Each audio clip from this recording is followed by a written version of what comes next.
Omicron, comme on le dit. On espère que ça va nous aider à terminer cette pandémie.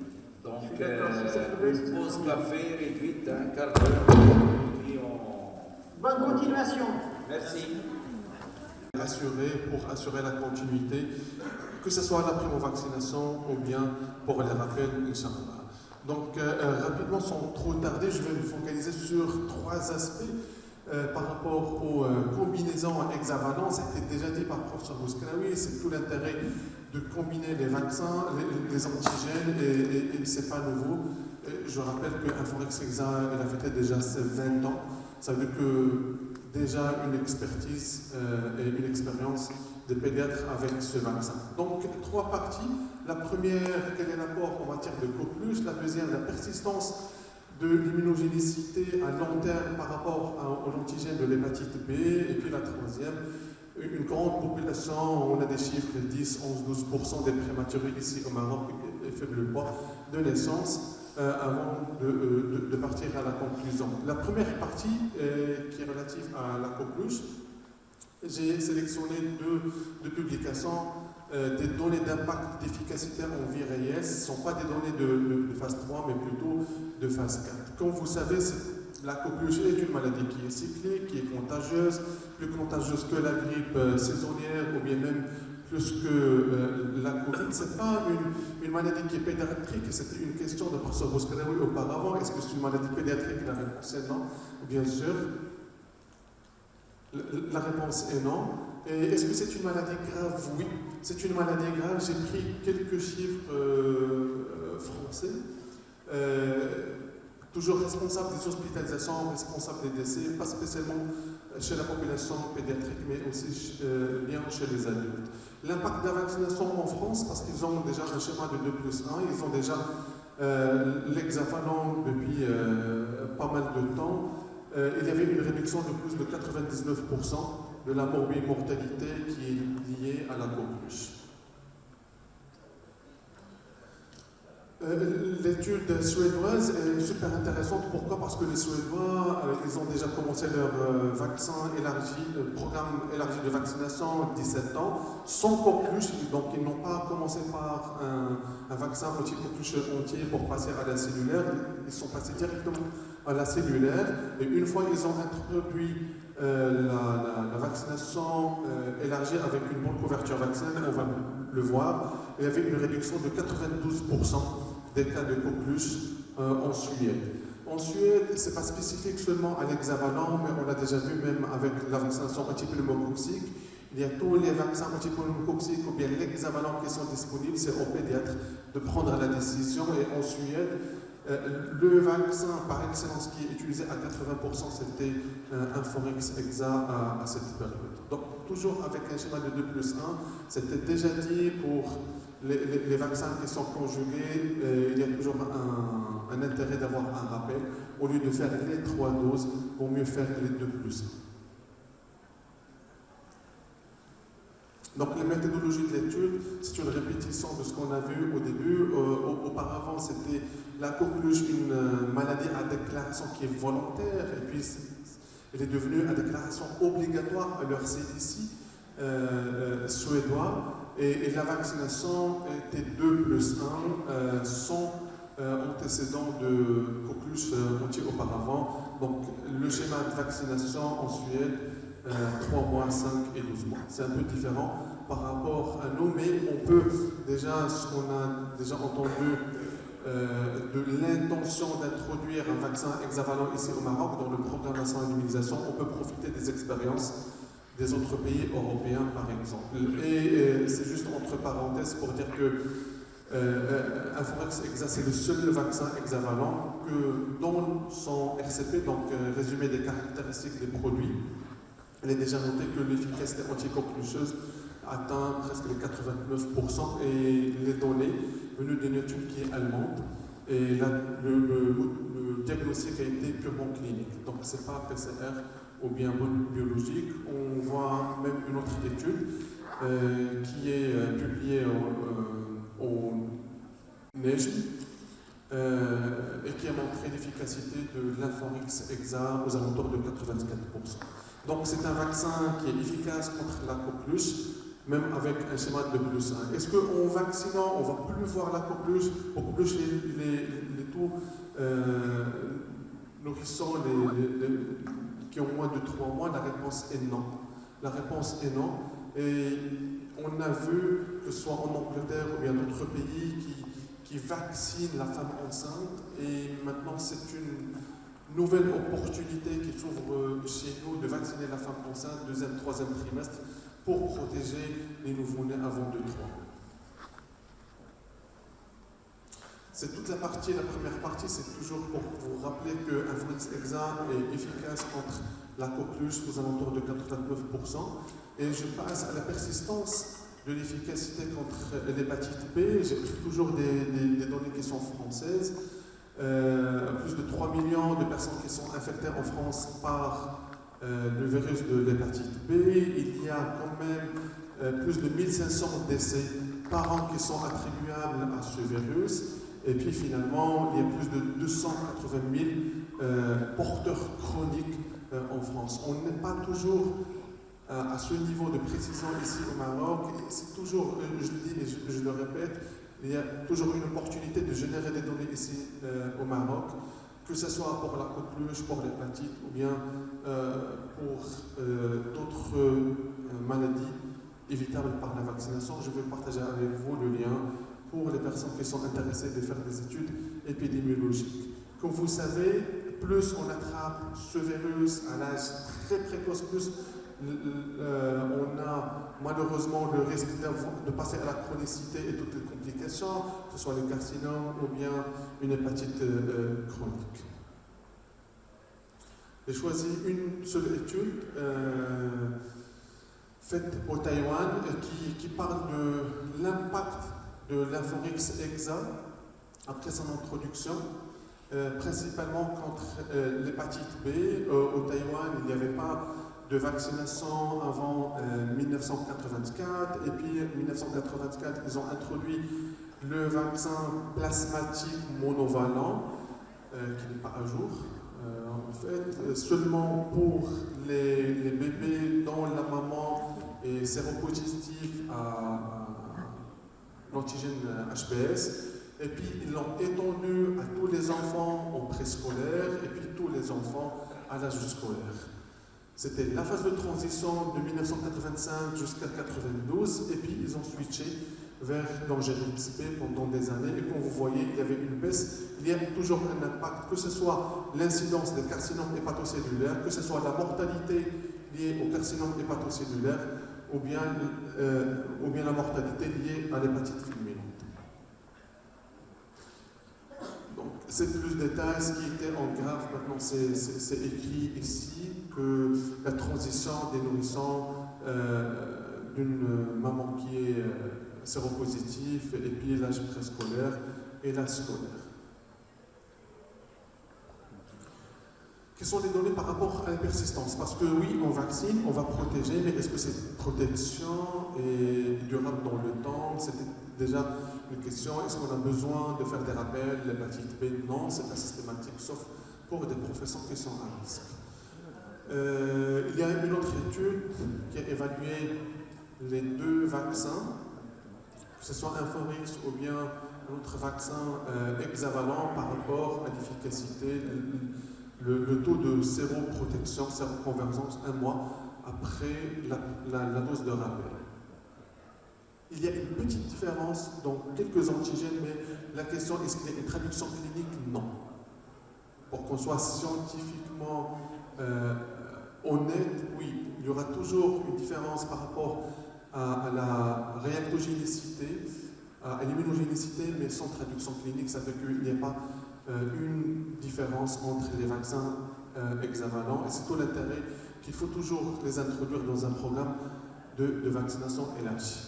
Les moyennes géométriques, 1 mois après la dose de rappel, c'est pareil. On trouvera toujours une différence. L'objectif, ce n'est pas de dire qu'il y a un vaccin qui est supérieur à l'autre, mais le plus important, qu'il faut privilégier l'utilisation des vaccins hexavalents. Maintenant, il n'y a pas que l'efficacité, il faut regarder la tolérance. Bien sûr, quand on combine plusieurs antigènes, on s'attend à plus de réactions secondaires. Ici, il y a une différence. Et principalement la douleur. La douleur et la fièvre, il y a une différence entre les vaccins hexavalents. On ne s'arrête pas seulement d'exposer la fréquence des effets secondaires, mais j'ai vu d'autres publications qui parlent qui est l'impact économique des effets secondaires entre les vaccins hexavalents. Le dernier papier qui était publié il y a 4-5 mois, c'était en Jordanie. Ils ont montré, à partir de leurs données locales, quel serait l'impact économique ou bien pharmaco-économique dans un système de santé publique. Bien sûr, la perspective, c'est une perspective de santé publique par rapport à la tolérance des vaccins hexavalents.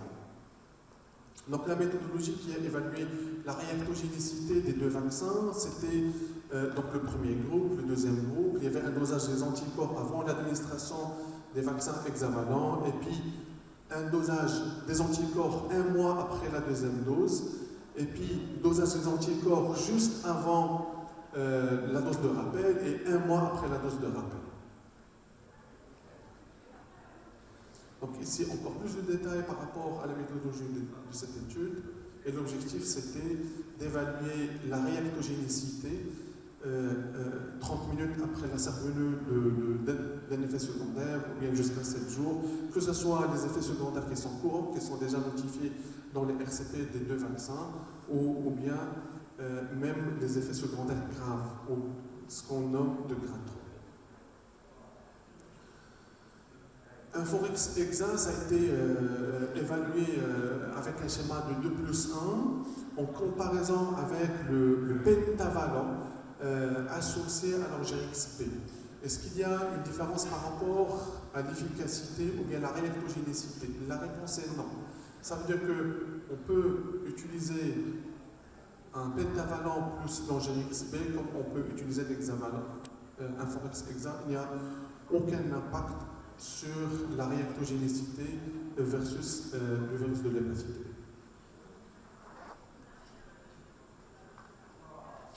Une autre étude qui a évalué l'évaluation de la mémoire immunitaire, toujours en comparant les deux vaccins, avec maintenant la persistance de la réaction immunitaire. Je passe directement vers les résultats, sans tarder sur les critères primaires et secondaires. C'est pour dire que c'est le seul vaccin hexavalent qui a montré qu'il y a une persistance de la réaction immunitaire plus de 18 ans de l'hépatite. Donc c'est super important. On va toujours générer les données. Maintenant, les dernières données, maintenant phase 4, qui sont partout dans le monde, de l'Inforix Hexa, on attend toujours les réponses, toujours la persistance de tous les antigènes. Un point aussi important, quelle serait la réponse immunitaire, que ce soit la réactogénicité ou bien la production d'anticorps chez une maman d'un enfant d'une maman qui est déjà vaccinée contre la coqueluche, deuxième et troisième trimestre. C'est aussi, on attend les résultats et aussi bien les résultats chez les prématurés. Les prématurés, comme vous le savez, c'est un schéma de 3+1 qui est recommandé, c'est pas 2+1 pour l'hexavalent. Et on teste maintenant le schéma 2+1 pour avoir plus de données qui vont supporter bien sûr ce schéma. Est-ce qu'il y a une différence de réactogénicité nouveau-né par rapport à un enfant qui est né à terme? Mais toujours, je rappelle, c'est un schéma 3+1, ce n'est pas un schéma 2+1 comme on avait auparavant, la réponse est. Mais quand on parle des effets secondaires, oui, il y a toujours plus d'effets secondaires chez le prématuré que chez l'enfant né à terme.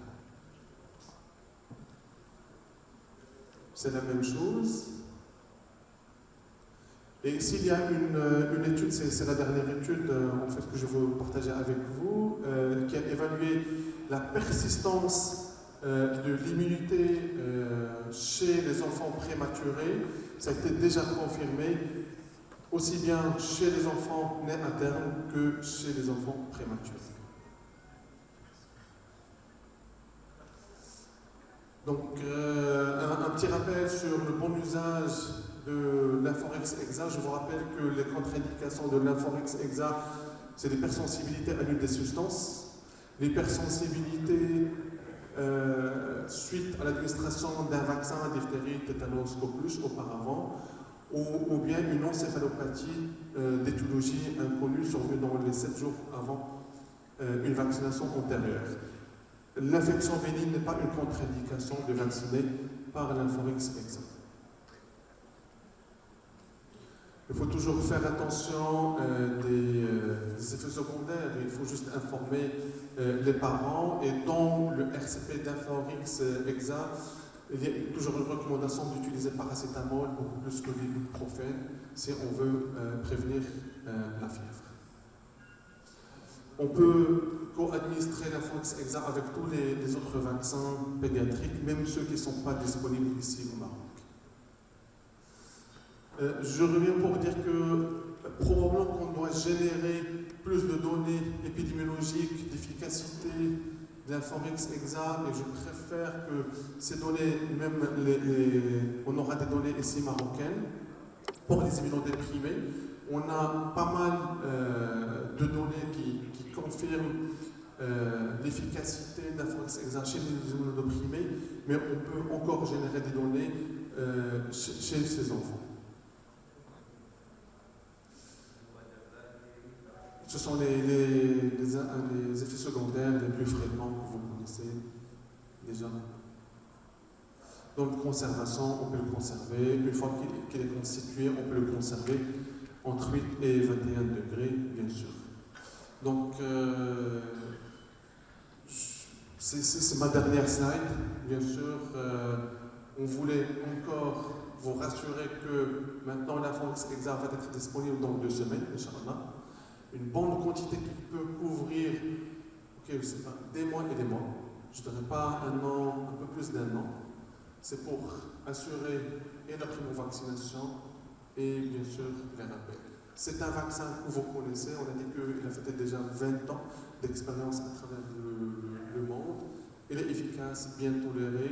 Je rappelle que pour les prématurés, c'est 3+1. En attendant plus de données qui vont confirmer l'efficacité du 2+1 avec une meilleure immunogénicité. Et je vous remercie. Merci, M.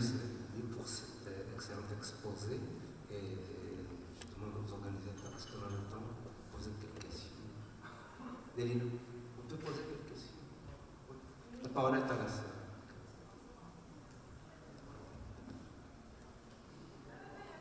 En attendant, j'ai bien exposé sur les slides dans le même sens que que les vaccins combinés sont là pour, au-delà de toute publicité, pour soulager le calendrier, un rapport coût, santé, efficacité, etc.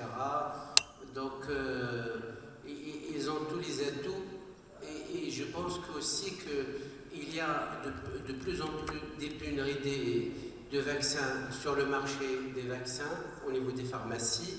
Et je rappelle que l'interchangeabilité, il était discuté à un certain moment, mais je pense que l'interchangeabilité entre les EXA qui existent au Maroc, ça ne pose aucun souci. D'accord? En cas de rupture, on peut passer à l'autre. D'accord? Il y a quelques particularités pour tel ou tel EXA. C'est pas ces détails-là qui vont un peu rendre le calendrier moins souple. Nous sommes pour la souplesse, pour ne pas retarder un calendrier vaccinal. Si on a commencé un vaccin EXA A, pour ne pas nommer, et s'il est en rupture, nous pouvons commencer un vaccin EXA B, d'accord, sans souci. Voilà. Et rajouter une dose contre l'hépatite B, ça ne pose aucun souci sur le plan immunologique. D'accord? Donc il faut privilégier ces vaccins combinés pour, bien sûr, assouplir notre calendrier et la rendre un peu plus rentable. Y a-t-il des questions? C'est tout clair, Younes. Ah oui, on ne va pas les forcer à poser des questions. questions. Certainement après votre exposé, Non, bien sûr, non, auparavant. non, je pense C'est que sûr qu'on ne sera aucune question par rapport si à Younes, tu as fait un excellent exposé, je te félicite. ça. Merci beaucoup. Merci.